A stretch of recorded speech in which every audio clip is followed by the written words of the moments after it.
महाराष्ट्राला समर्थित वागणूक देणाऱ्या केंद्र सरकारला केंद्र सरकारला अर्थसंकल्पामध्ये कमी निधी केंद्र सरकार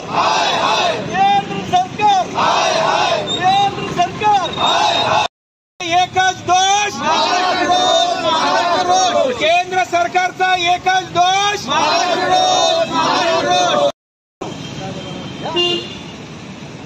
काल अर्थसंकल्प सादर झाला। या अर्थसंकल्पामध्ये महाराष्ट्रातल्या जनतेला आणि विशेषतः देशाची जगाची आर्थिक राजधानी असणाऱ्या मुंबईला आणि या महाराष्ट्रातल्या शेतकऱ्याच्या विरोधामध्ये या अर्थसंकल्पामध्ये केंद्र सरकारनं महाराष्ट्राला वाटाण्याच्या अक्षता दिलाय। या महाराष्ट्रातल्या जे शेतकरी आहेत सोयाबीन कांदा याची कुठलीही MSP केंद्र सरकारनं वाढवली नाही। त्याच्या निषेधात आज आम्ही हे आंदोलन केलंय।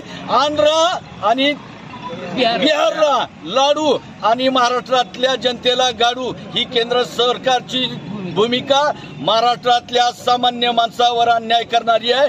त्या केंद्र सरकारचा निषेध करण्यासाठी आमचं जिल्हा राष्ट्रवादी काँग्रेस शरदचंद्रजी पवार पक्षाच्या वतीनं धाराशिव उस्मानाबादच्या वतीनं हे निषेध करत आहोत। आम्ही केंद्र सरकारचा निषेध करतो।